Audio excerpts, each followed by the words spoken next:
Back to my channel with the brand new blog. আশা করছি তোমরা সবাই খুব ভালো আছো আর আমিও ভীষণ ভালো আছি। তোমরা আশা করি আমাকে দেখে বুঝে গেছো যে আমি খুব এক্সাইটেড। ইয়েস আমি এক্সাইটের সাথে আজকে ব্লগটা শেয়ার করছি, কারণ আজকে আমি যাচ্ছি এই বান্দেরিয়া মুখটাকে একটু চেঞ্জ করতে। তো কালকে যেহেতু আমাদের রেজিস্ট্রি ম্যারেজ অ্যানিভার্সারি, ও হ্যাঁ তোমাদেরকে তো বলা হয়নি, আজকে হচ্ছে 16 জানুয়ারি আর কালকে 17 জানুয়ারি আমাদের অ্যানিভার্সারি রেজিস্ট্রি ম্যারেজের। তো সেটার জন্য একটু নিজেকে গ্রুমিং করতে যাচ্ছি আর কি। ঠিক বললাম তো? যাই হোক, ভুল বললে তোমরা একটু ঠিকটা ধরিয়ে দিও। তো আজকে একটু ব্যাপারটা হচ্ছে আমার হেয়ার স্পা করানোর আছে আর হেয়ার কালার করানোর আছে, তো ভাবলাম একটু হেয়ার কালারটা করি। তো তার জন্য ভীষণ এক্সাইটেড। আমার হাজব্যান্ড আমাকে এটা অ্যানিভার্সারির গিফট দিচ্ছে, তো ভাবলাম তাহলে কেন সুযোগটা মানে হাতছাড়া করা যাক। এত সুন্দর একটা গিফটকে হাতছাড়া করতে পারে? তো কালারটা ও করাচ্ছে, বাট স্পাটা এটা আমি আমার নিজের পকেট থেকে বার করছি টাকাটা। তো যাই হোক, ভাবলাম যখন কালার হবে তার আগে একটু স্পা করিয়ে নেবো, বা যদি বলে যে কালারের পরে স্পা করাতে, যেটাই হোক সেটা তোমাদের সাথে শেয়ার করব। কোথায় যাচ্ছি, কোন পার্লারে যাচ্ছি সেটাও তোমাদের সাথে শেয়ার করবো। তো ব্লগটা অবশ্যই কন্টিনিউ দেখতে থাকো। সো চলো যাওয়া যাক।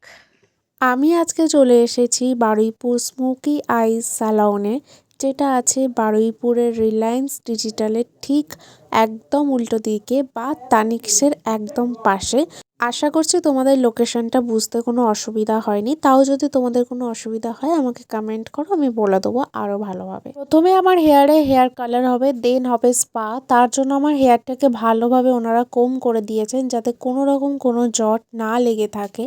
তো তারপরে অ্যাজ ইউজুয়াল সমস্ত পার্লারে যেরকম হয় সেরকম একটা বস্তা পরিয়ে দিয়েছে। যাই হোক, এটা ওনাদের একটা কোড যাতে জামা কাপড়গুলো নষ্ট না হয়। আর হ্যাঁ, আজকে আমার কথাগুলো হয়তো একটু নাকে নাকে বা কথার মাঝখানে একটু আটকে যেতে পারে, কারণ আমার প্রচণ্ড ঠান্ডা লেগে আছে, তার জন্য এইরকম গলার ভয়েসটা হচ্ছে, তার জন্য এক্সট্রিমলি সরি। তো চলো তোমরা ভিডিওতে ফোকাস করো, যেটা আজকের মেন উদ্দেশ্য সেটাই তোমাদের সাথে শেয়ার করি।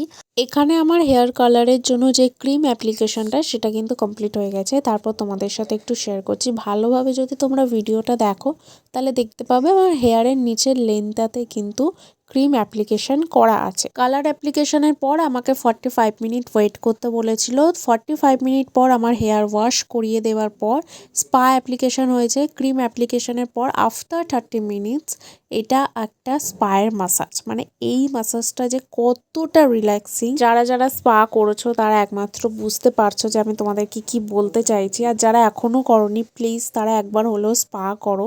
এই মাসাজটা অসম্ভব রিল্যাক্সিং, কারণ স্পায়ের মাসাজ তুমি যত ভালো করবে স্পায়ের রেজাল্ট কিন্তু ততটাই ভালো আসবে। শুধুমাত্র স্পায়ের কিন্তু মাসাজটাই ইম্পর্টেন্ট। আর এখানে যিনি ওনার ছিলেন তিনি বলছিলেন রিল্যাক্স না করে এ ভিডিও করছে। আমি বলছি রিল্যাক্স তো হচ্ছে, বাট আমাকে তো ভিডিও করতেই হবে, কারণ এটা আমি ইউটিউবে পোস্ট করব অ্যান্ড অনেক ফ্যামিলি মেম্বার আছে যারা আমার ভিডিও দেখে। তো তাদের জন্য এই ছোট্ট করে ভিডিও ক্লিপটা নিয়েছি। অ্যান্ড দেখো, তারপরে আমি তোমাদের সাথে শেয়ার করছি আফটার স্পায়ের ম্যাসাজের পর আমি যে কতটা রিল্যাক্স হয়েছি সে তোমাদেরকে কি বলবো। সেটা তোমরা আমার এই ফেসটা দেখেই হয়তো বুঝতে পেরে গেছো। এই স্যালনটা আমার অত্যন্ত ফেভারিট একটা স্যালন, কারণ এখানে প্রত্যেকজনের বিহেভিয়ার খুব ভালো। যেমন স্টাফেদের বিহেভিয়ার ভালো, তেমনি ওনারের বিহেভিয়ার ভালো। এর জন্যই এই স্যালনটা আমার এত পছন্দের, আর এই স্যালনে যেতে আমার বারবার মন চায়।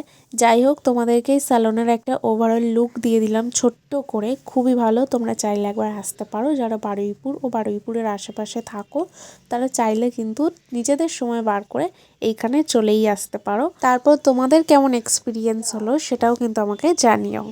তো এখন বাজে 5:30 মতন, আমি বাড়িতে চলে এসেছি। আর যেটা তোমাদের সাথে শেয়ার করার, আমার হেয়ার কালারটা দেখো, এখন একদমই বোঝা যাচ্ছে না। তো আমি মানে খুব লাইট কালার করেছি সত্যি কথা যেটা, কারণ আমি কোনোদিনও কালার করিনি। আর আমার ন্যাচারালি হেয়ার প্রচণ্ড ব্ল্যাক। তো সেখান থেকে যদি দেখতে পাই আমি একটা চকলেটি ব্রাউন কালার করেছি। হুম, সেই চকলেটি ব্রাউন কালারটা এই ব্ল্যাকের সাথে না মিশে গেছে, একদমই মানে হয়নি। এবার সেটা তো আর মানে একদিনে তো আবার লেয়ার আপ করাটা যাবে না, সেটা আমাকে ওখান থেকে বললো। তো আমাকে বললো যে আবার একদিন নেক্সট টাইম বার করে যেতে। দেখি আমার আবার কবে টাইম হয়, তখন আবার গিয়ে ভালোভাবে একটু হাইলাইট করে নেবো। আমি যদি বুঝতে পারতাম যে কালারটা এতটা লাইট আসবে তাহলে আমি করতাম না। আমাকে ওখান থেকে বলছিল যে একটু ভালোভাবে কালার করো, একটু ভালোভাবে করো, একটু ভাইব্রেন্ট যাতে হয়। আমি মানে চাইছিলাম না যাতে ওভার ভাইব্রেন্ট হয়ে যায়, মানে খুব বেশি ভাইব্রেন্ট হলে আবার সেটা প্রবলেম, আবার এইটা একদমই ভাইব্রেন্ট হয়নি সেটাও প্রবলেম।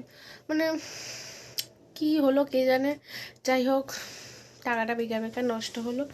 তো একটা স্পা নিয়েছি, যেটা খুব দরকার ছিল, হেয়ার ফল হচ্ছিল প্রচণ্ড, একটা স্পা নিয়েছি।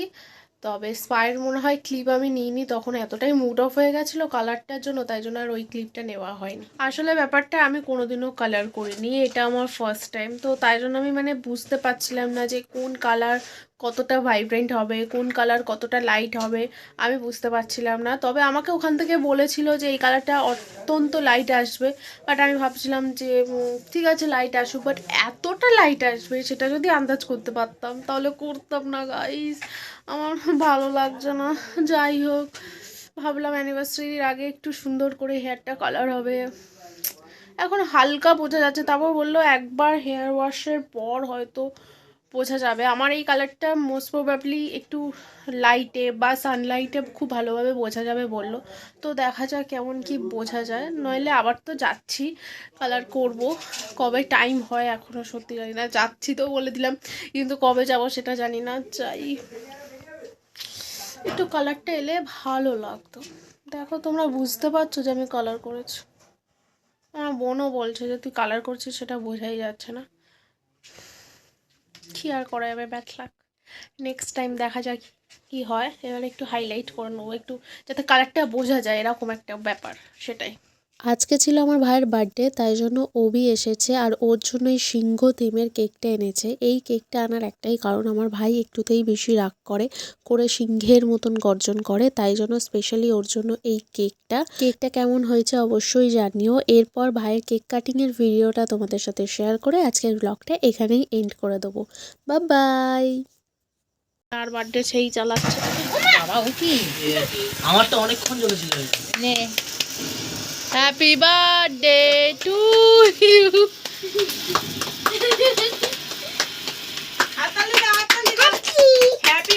সোনামা বলো হ্যাপি বার্থডে বলো। টু মামা হৃদয়টা নেই হৃদয়টা এ কর না।